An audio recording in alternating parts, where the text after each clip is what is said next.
I think by now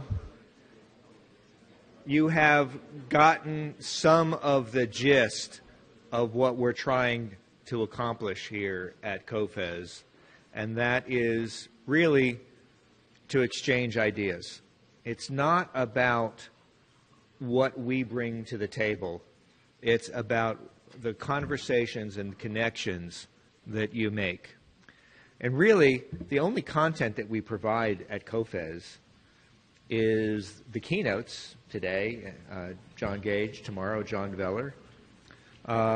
There's some content that takes place before COFES, and tomorrow afternoon in the plenary, there'll be a little content where some of us are showing some research data. But mostly, there's no content here. It's a content-free zone. It's about what you bring. With one exception, and that is this funny thing called maieutic parataxis. What is maieutic parataxis? Well, first of all, it's hard to pronounce and it's hard to remember, and that's kind of intentional. It's M-A-I-E-U-T-I-C. Parataxis is P-A-R-A-T-A-X-I-S. And Joel and I, look it up. Joel and I were trying to figure out, we knew what we wanted to do, but we didn't know what to call it. And we were just sort of chatting on the phone, and while we were chatting, I picked up a book that was sitting on my shelf and had been sitting there for about 24 years. And I flipped it open, and there's the word maieutic. And the concept is the midwifery of knowledge. And I say, wow, what a great idea.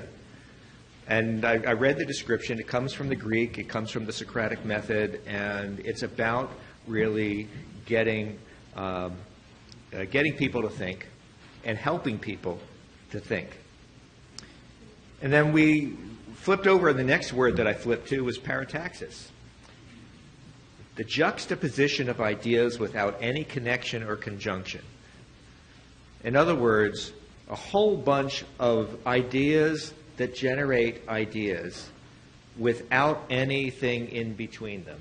And that's what we have here at COFES. We have a series of 8.5 5-minute presentations of ideas that we have gathered across the globe to expand your thinking. And our original mandate was essentially ideas that would change the way you think about other things. And I'd like at this time to introduce Nathanael Miller. Nathanael, come on up here. Can I have a round of applause for Nathanael? Nathanael is many things. He's a student. He's a rocket scientist, or a real rocket scientist. He's also one of three of Joel's grandsons who are here. He's a former first graduate.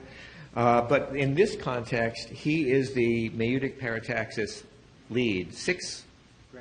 No, but you only. You have 6 grandkids here. That's right. Sorry. It's hard to keep track.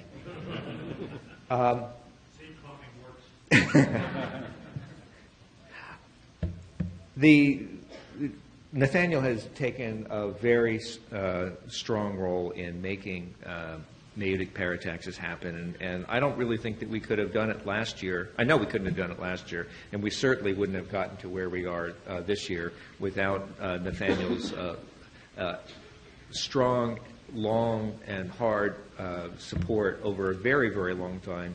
We started working on this, I guess, in June or July.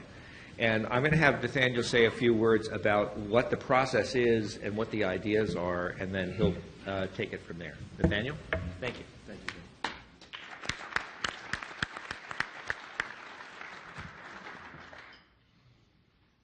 Maieutic is about generation.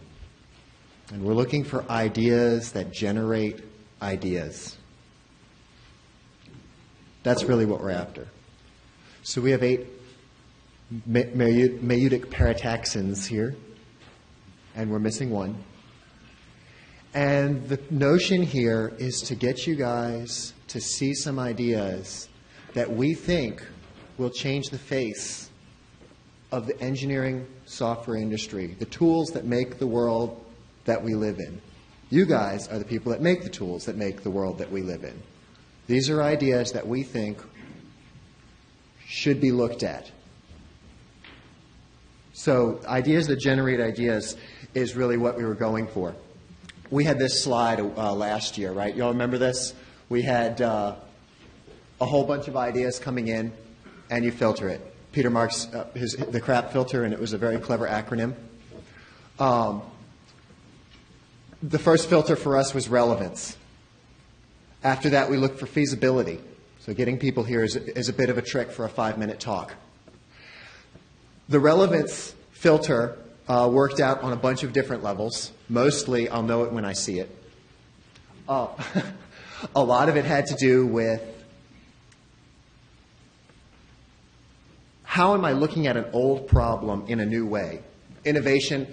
At NASA, they've stood up the Office of the Chief Technologist. We have game-changing technologies, and we have cross-cutting technologies. The Wright brothers' flight was a game changer, yeah?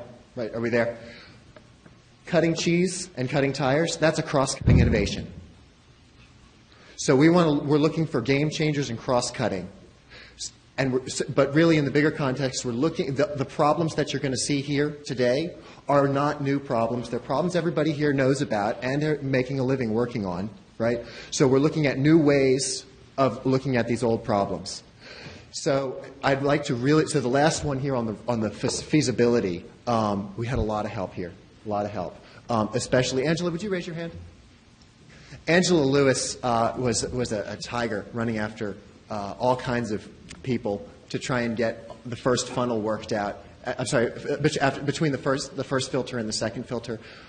Sam, I worked on it, and we actually also had another student working on it. We went from 400 to 9.